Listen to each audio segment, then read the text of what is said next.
We've been going through the book of 1 Corinthians, if you recall, and we're in, last week we saw in chapter 9 and 8 that Paul was talking about Christian liberty and how it should be controlled by love and then also be self-regulated. Remember, he gave you the principle of knowledge, and the principle of knowledge, so often you can know a lot of things, but it can bring about arrogance. You can know stuff, doesn't mean you're loving your brother. And then he then talks about that love will want to be considerate of your brother. And then also the one of servanthood, because you love your brother, you'll serve him, not just with knowledge. And then Paul, remember, he goes into chapter 9, he says, I'm not asking you to do something I haven't done myself. And he then says, I self-regulate for the sake of the gospel. The second thing, I self-regulate for the sake of lost souls.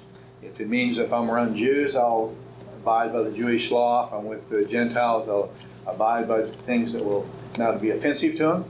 And then he gets on to the living for the lion and not the God in chapter 9, verse 24 to 27. Well, chapter 9, 24 to 27 is actually the launching pad for chapter 10.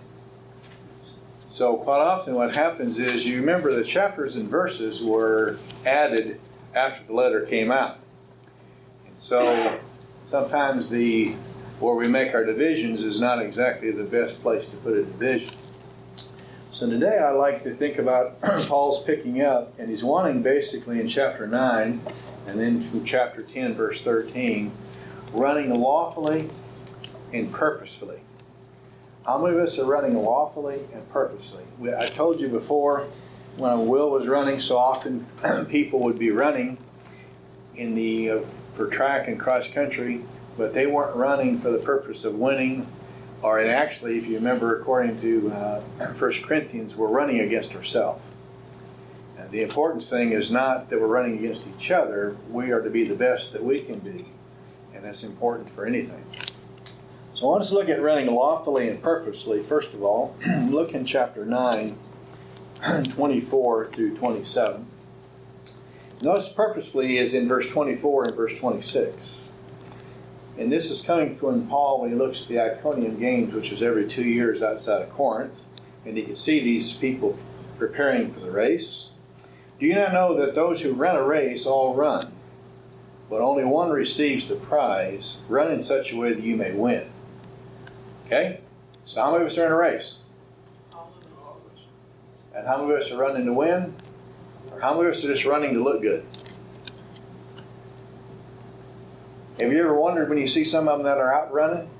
You know, it's amazing. I see all the bikers. I mean, it's amazing how much they put on their outfits, right? I mean, I look at some of them, I'm thinking, my goodness, you've got, I talked with one, he's got $5,000 invested in his bike and his outfits. I mean, it's just amazing. But how many of us are running to win? Purposely. He also mentions that in 26. Therefore, run in such a way is not without aim. A box in such a way is not beating the wind. You don't stop there practicing in shadow boxing or getting on a little boxing machine. You're doing it to win. I'll never forget, I ran at Mohawk Park with my older brother years ago. And it was kind of funny. The person that raced before us, guy takes off. He was running. It was a 5K we were running. And he takes off and he's really, just right up with the leaders. Just about the time he got to the first turn, he grabs his hamstring. And pull the hamstring. Well, if you've ever pulled a hamstring, it's not something you recover from very quickly. It hurts. I've pulled a few and it's not good. Well, after the end, they all ran and he was on the sidelines, kind of got into the crowd. All of a sudden, when they come back for the final 100 meters, when they come around the corner for the finish of the race, guess who's back in the race? Oh, guess who comes on with this terrible finish and passes everybody? Well, that hamstring healed in a hurry. But notice, he was only running winter. When we get the start where people could see him, and the finish where people could see him, and the rest of the time he wasn't running at all. And obviously, he didn't pull a hamstring because there's no way he'd be running like that.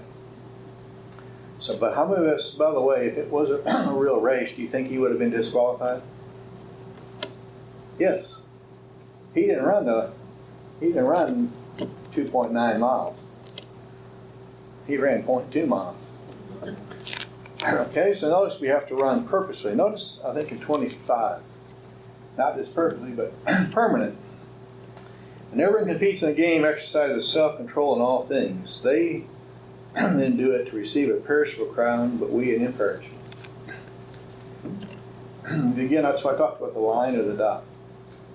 Am I running a race for eternity, keeping that in mind, or am I only doing it for here and now? Most of the time you have people doing it only for the here and now. You hear that always said, he who dies with the most toys, what? Isn't it really better to say he who dies with the most toys dies?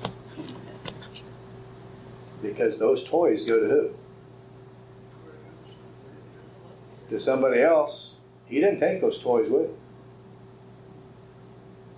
So are we running purposefully, but are we running for the permanent reward? Notice he then go on and get a little bit more on this part of it when you think about it. Notice the possibility in 27. But I buffet my body and make it my slave, lest possibly after I preach to others, I myself should be disqualified. Okay, so Paul's been running great. Is it possible that he could be disqualified? Could he mess up and not finish the race? Obviously, it's possible, or he wouldn't make the statement. Because what we have is we're in a marathon. And you can run the first 20 miles, but you then can mess up and not run according to the rules and be disqualified. So what he's getting ready to then in chapter 10, he's going to talk about the Israelites. They all were in the race. But in the verses, all of them were disqualified but two. Think about that. All of the Israelites are getting the race, but only two make it to the finish line. Joshua and Caleb. Everybody else was disqualified. And so notice he's writing this to the Corinthians. Okay, so remember he's telling them you need to run lawfully and purposefully, but then what you also have to keep in mind, he wants them to think then about the recalling history. So the first part about running lawfully and purposefully, how am I running my race? Are we running lawfully? Am I running purposefully? And how is your training going? I have different guys at work that run marathons and do different stuff. Well, if they're going to run a marathon in 6 months, when do you think they start training? They've been training, and then they have certain distances they run, and they get increased distances and their times and all the different things. So when they get out and they go out and run it, they've already been practicing, and so they basically just have to maintain a certain speed in order to finish. Their goal is just to finish the race. Some of them will do it for, for St. Jude's, and others doing it for raising money or whatever it might be. But it's interesting. They're training for it. But how many of us are training as well? We have the same thing, purposely. So I want us to look then at the second part, is that of recalling history and learning from it, or else we're going to do what? Same mistakes. We're going to repeat it. We either recall and learn from history, or we're going to repeat. So he's going to then say Israel was in a race just like the Corinthians. You're in a race. All of them were disqualified but two. Meaning what? Corinthians, if you all don't watch it, you're likewise going to be disqualified. In writing to you and I could be disqualified. Now in Paul's case, I think it's interesting when you think about it. One I forgot to mention is your possibilities when you're running this race. If you remember in chapter 9, earlier in the chapter, verse 17, he says, if I do it voluntarily, I reward. If I do it against my will, I have a stewardship. So when I go to, we're all in this race, if I'm doing it voluntarily, I can get a reward. But he's still giving me a stewardship. And according to 1 Peter 4, all of us have a stewardship of the gift he's given us. Whether you realize it or not, every one of us has a gift. Am I using it and get rewarded, or is it stewardship? You think about it earlier when Glenn talked in chapter 3, we all have are going to be rewarded for our own labor. He also then went later on, he says we all have different materials we choose to use, correct? Am I doing it for my glory? Building with wood, hay, and stubble, God's glory, for my glory? And then you also, on Wednesday night, 2 John in verse 8, he says, watch yourselves, brethren, that you may receive a full reward. So in other words, if you're not careful, you're going to get what kind of reward? Partial reward. He'll reward you for what you've done, but you may quit halfway through the race, and you will not get the full reward. So these are all possibilities we all have to look at. I've started the race, but am I going to finish the race? And I think it's important for us to think about it. That's what's so neat about Paul. Remember, he taught us in this verse, he wants to be careful lest he's disqualified. In 2 Timothy chapter 4, right at the end of his life, what did he say? I fought the good fight, I finished the course. Was he disqualified? He knew he could be, but he kept going until the very, very end. So it's possible that Paul did it. It's possible you and I did. So let's then look at this recalling history and either learning from it or repeating. He's going to come up with 5 privileges in verse 1 to 4. And these are 5, and it's going to be the same 5 privileges that he's going to then relate on to the Corinthians. Notice in verse 1, it says that you all are taught the fathers were under the cloud and passed through the sea. When they were under the cloud did what for them? According to Exodus 13 and Exodus 14. Did it lead them by day? Did it also protect them? Yes.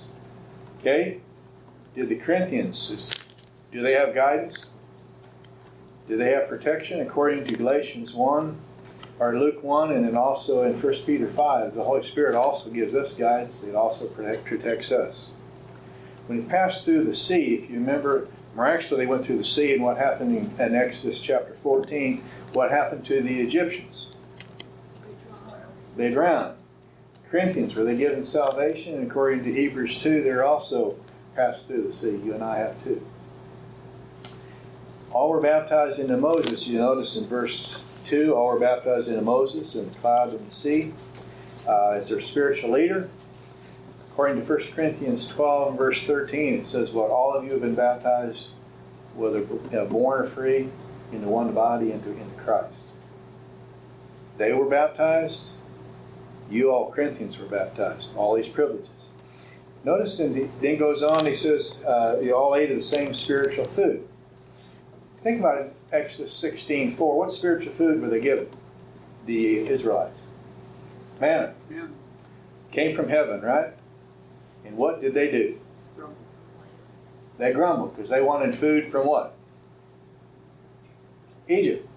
And they wanted meat from Egypt. And many of them died. God gave them the meat, and then they died as a result. How many of us complain about the food God gives us? According to, you think about it, the spiritual food in John 6, Christ is speaking 31 to 34, and he said that spiritual food God gave to them, and then I am likewise giving you the spiritual food. That's why he does the feeding of the 5,000, why he then says, what? I am the bread of what? Right. Bread of life. And that's why in the next chapter he's then going to do the Lord's Supper. While we celebrate the Lord's Supper, he is the bread of life. So the Corinthians, hey, you've done the same thing. Remember, he's shown them privileges, but they all messed up. Obviously being a warning. The last one of that is spiritual drink. Also, twice he then gave them spiritual drink in Exodus 17 and later. And according to, for the Corinthians, think about it in John 4 when Jesus is speaking to the Samaritan woman. He says, if you knew the spiritual water that I gave, you wouldn't have to thirst again and you'd ask me for it. Spiritual water. So the Corinthians had the same 5 privileges that the Israelites had. Think about it. What are some of our privileges? What are they? I will never what? Greater is he that is. Oh, we have so many privileges, but how many of us are taking them for granted? And if the Holy Spirit is in us as he is, just like with the Corinthians, when we are messing up, who are we dragging through it right along with it? Okay, so notice then he's thinking about it. Notice the displeasure then in verse 5.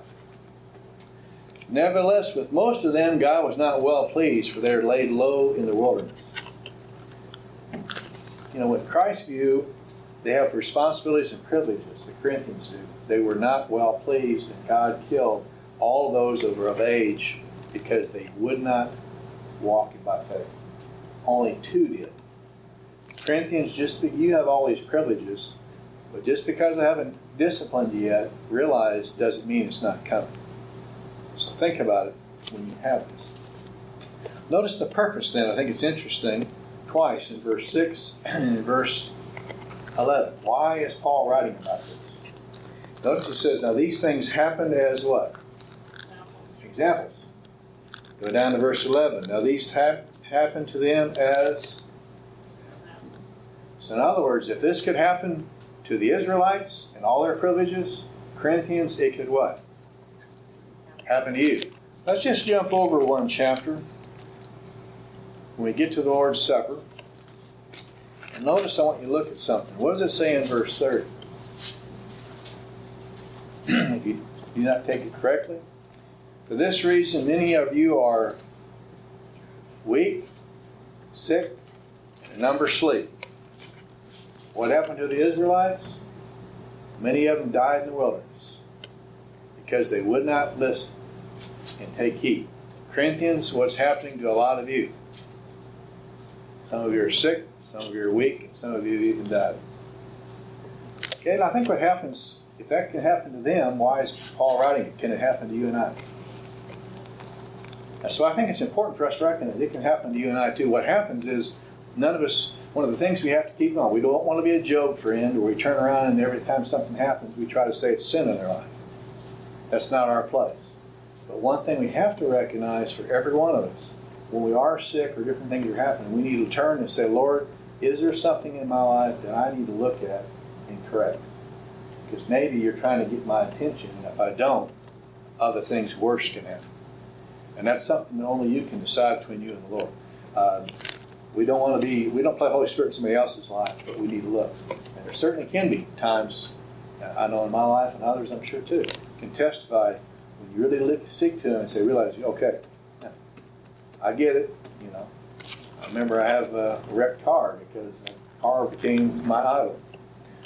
Sports became my idol, and then I ended up with a broken arm. And when it happened, I knew immediately, the Lord spoke to me, okay, you made sports number one? All right.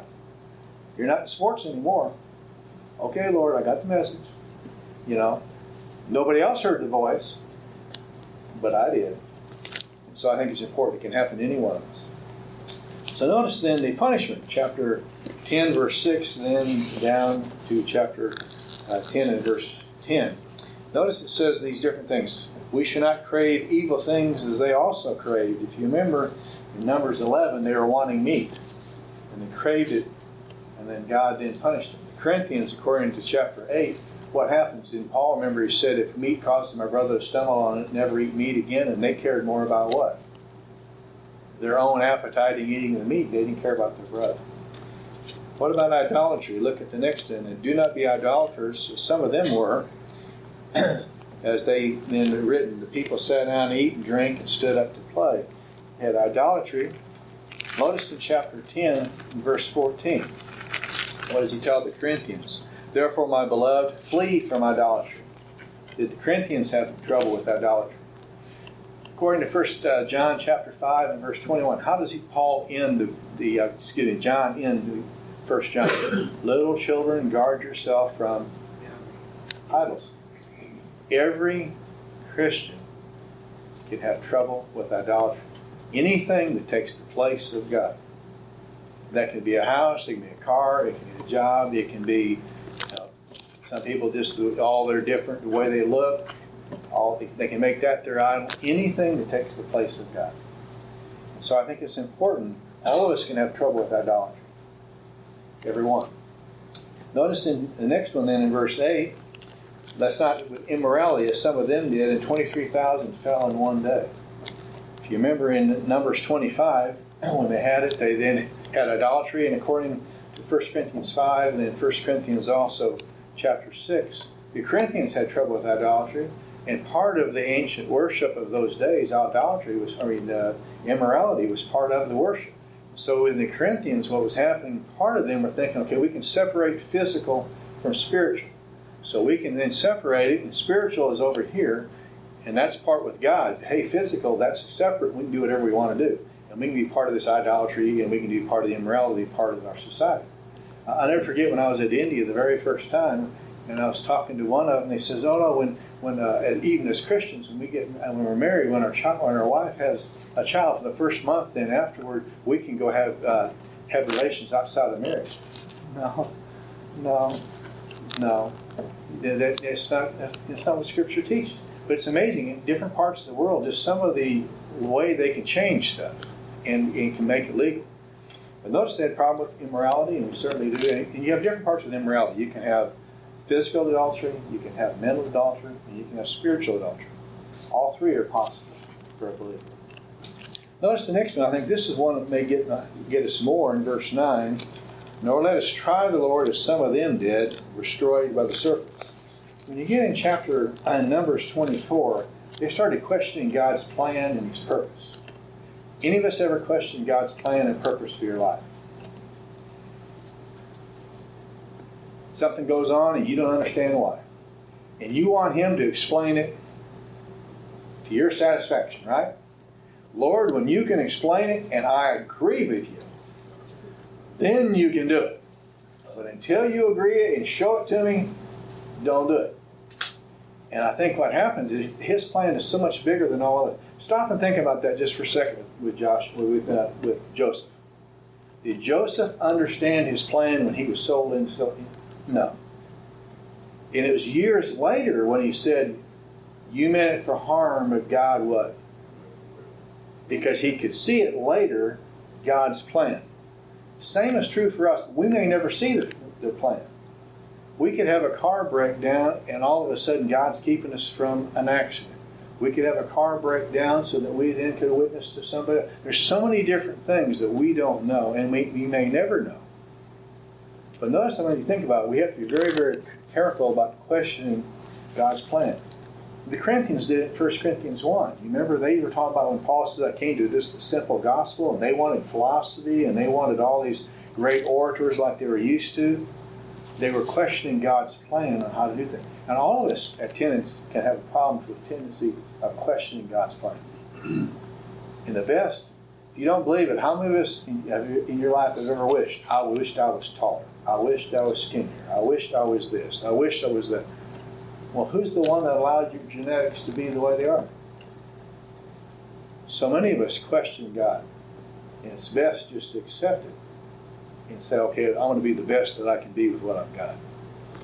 Notice the fifth one that he has in verse 10. "Nor grumble as some of them did and were destroyed by the destroyer." They rebelled against God's leadership, didn't they? They rebelled against Moses. And according to 1 Corinthians chapter 1 and verse 11, the Corinthians were rebelling against Paul's leadership. So the Corinthians, did they have 5 privileges just like Israel did? Did they have 5 ways in which they tried God? And if God punished the Israelites, He's telling the Corinthians what? I'm going to be punishing you, and if you do not turn around and wake up, it can be bad for all. So again, it isn't our place to say what God's doing in each other's lives, but we need to stop and ponder. That's what He's wanting them to do then. Notice when you get down to verse 12, in verse 13, notice it says, "Therefore let him who thinks he stands take heed lest he fall." Okay? Just because God hasn't judged you yet, don't think everything's okay.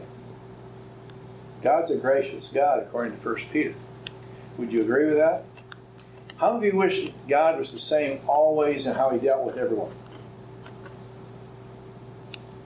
Now, He deals with sin, but when we think about it, in Acts chapter 5, what happened to Ananias and Sapphira when they lied? How many of us would be in this room today if the exact same reaction happened to every one of us? Be careful, because you may die right now. But being seriously, the truth, God, we have to be really thankful that God doesn't instantly. Sometimes He does. And we have to allow Him to be God. But just because He hasn't punished us yet, He's given us time. He's given the Corinthians time right now to make the corrections. Make the corrections, or what's going to come. That's why Hebrews says it's fearful to fall into the hands of an angry God. You think so? Notice he wants you then to ponder. Then notice in verse 13, no temptation has overtaken you, but such is common to man, and God is faithful. Will not allow you to be tempted beyond what you're able, but with temptation will provide a way of escape that you may be able to endure it. The Corinthians basically were wanting to indulge, saying, "Oh, I can't resist the temptation, immorality, idolatry, whatever it might be." He's saying, no, God will never allow something to come in your life that He will not give you the ability to make it. Some of us will come along and think, "God, you're giving me too much." And He does all of us different. One person He can test this way more than others. God knows. Again, I don't know why He allows some to be tested more than others. I don't know. And why He allows others not to have much testing in one area, but all of us are tested in different areas. So I think it's important then to think about this, that you have these different questions that you have. So you remember, He wants you to realize you're running in a race, and we need to run how? With a purpose and a plan, right? He also wants us to recall history, because if we don't recall what happened to the Israelites or to the Corinthians, what's going to happen to us? We're going to be punished too. That happened a lot. How many of you have ever had one of your brothers or sisters got a spanking? How many of us straightened up? All right, we straightened up because what was going to come our way if we didn't? Yeah, pain. That's pretty good. I want you then to think about it. Then how can we do it? Turn over to Hebrews, the very first message I ever gave you 20 years ago. Remember the plan. Look over to Hebrews chapter 12. I'll even give you the same points I gave you then. So we're going to run lawfully and purposefully. We're going to recall history and learn from it. And then we're also going to remember the plan. Here, I said 11, Hebrews 12. Notice it says in verse 1, therefore, since we have so great a cloud of witnesses surrounding us. That's from chapter 11, and he's talking about the great men and women of faith. The first point is, when you remember in the plan, remember it can be done. How many of you think it's impossible to walk by faith?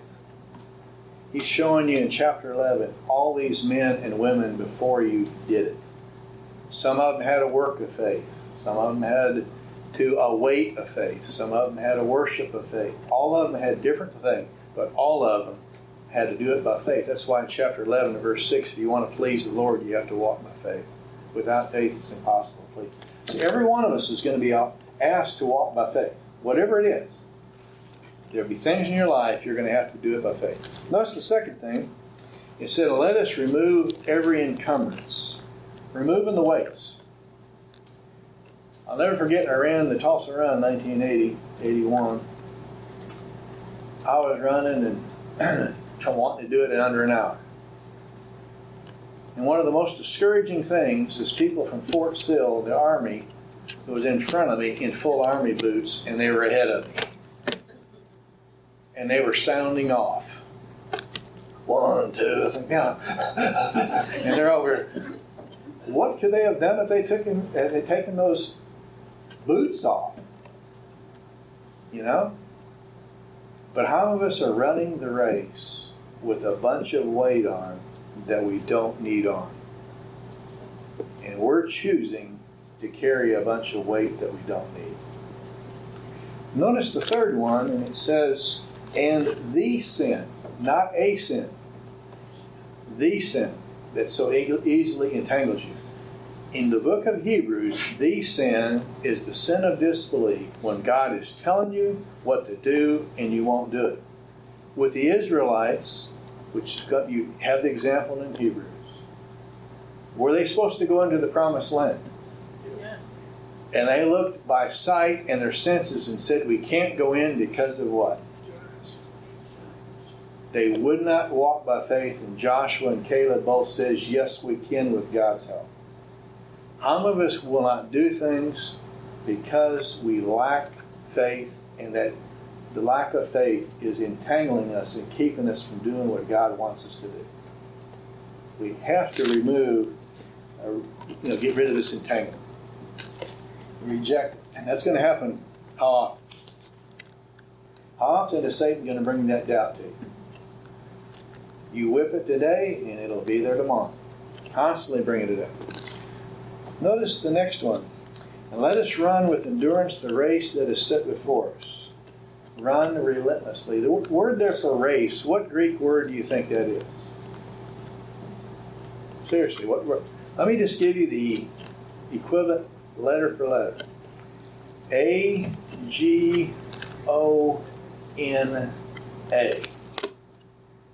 We get what word from it?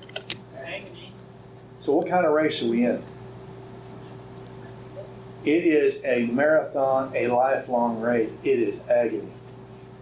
And if you've ever run a long race, you're going to get most of the way through it, and you're going to want to what? They call it a hitting the wall. You don't think you can do another step. And as Christians, we get in a race, it's the same way. You got to keep running. You keep running. Because who are we running against? Ourselves. We look around and we see somebody else that's going and doesn't seem to have a problem, and then we do what? We don't worry about them. Notice the last one, and then I think it's interesting. The last two. Fixing our eyes on who? Jesus. We have to restrict our vision. How many of us are like John in John 20, 21? His eyes are on, Peter's eyes were on John. What about this guy? How many of us take our eyes off of Jesus and put it either on other people or on our circumstances? One of the easiest things to do is look at on circumstances. Nobody has it as bad as what? Isn't that what Elijah did? He fought up all the Jezebel and everything, and then he gets, oh boy, it's me. And that happens to all of us. You get so discouraged, and remember then what God said, you're not the only one. There's 5,000 others haven't bowed. And then when you get to verse 3, and others, he then received Christ's discipline. As a child of God, he will discipline us, but recognize that he's doing this to make us better. The Corinthians, he's punishing them, but recognize accepted punishment. So let's think about it. Remember, there's three things: run lawfully and legally and purposefully. We want to remember the plan, and then we also want to recall history. So let's think about some applications. How am I running? Am I running lawfully? Am I running purposefully? And how's your training going? I'll never forget when I was in college, I thought, I was working at UPS, and I thought I hadn't run in quite a while, and they were having some races coming up. And I thought about getting back into it. I thought, all right, hadn't run. So I go to the track, and I said, all right, I'm going to run. If I run under 5 minutes, I'll start running again. Well, if you haven't run a mile in quite a while, what's the chances of you running under 5 minutes? I think I made it 5:02 or whatever it was, and I wasn't happy about it. I thought, that's ridiculous. I look back on it now, man, that'd be one lap, you have to be realistic. You don't get into something and realize if you haven't been training, don't expect to have a certain time. But we have to train to get ready for it. What's your game plan? One of the things in the refinery, they will preach to you all the time. Tell you, basically plan your work, and then what? Work your plan. Plan your work and work your plan. If you don't, you make mistakes. So what kind of plan do we have? We want to finish the race. So what are you planning to get there and then stay on course? One of the guys I greatly admired when Will ran, he ran for Bartlesville, ended up winning state. And he went on to TU and had one of the best records in TU history. But the young man, it was amazing the plan that he had, watching him run. He wasn't that fast, but his work ethic and everything was amazing. And what he would do is he would run the laps so terrible fast and make the pace so fast that people were too wore out where they could not kick him at the end because he didn't have much of a kick. So he'd be so far and make the pace so terrible fast because according to him, I can't out-kick you. So I'm going to get so far ahead of you, or you'll be so tired you'll have no kick left in you. And the work ethic that kid had was unbelievable. The amount of miles that young man ran to get in that. I remember him just listening to a 1 mile time, or a 1/4 lap time. And I hear him saying to himself, too slow. He had it down to where he knew that time was too slow, that if I don't speed it up, that last lap people are going to have too much time and they'll catch him. And he'd just take off. People couldn't keep up with him. If they were close to him at the end, he had trouble. But that was his game plan. When I watched 2 others run, they had a fabulous kick. They wanted to keep the pace slow because they knew at that last lap, there was nobody that could keep up with them on that last half a lap. So if they were within 10 meters of that person, they knew they had it won. So they wanted to keep the pace high because they wanted to win a race. So I don't want to get too tough. So again, what is our race? How are we made to run to win? Am I learning from history and others' mistakes, or am I following in their footsteps? Israel messed up. Corinthians messed up. What are we doing? Now I want you to think about it. Which well done are you aiming for? Which well done are you aiming for? Well done, thou good and faithful servant? Or punishment's going to come and you're going to be well done? Right? Right? Right? Right?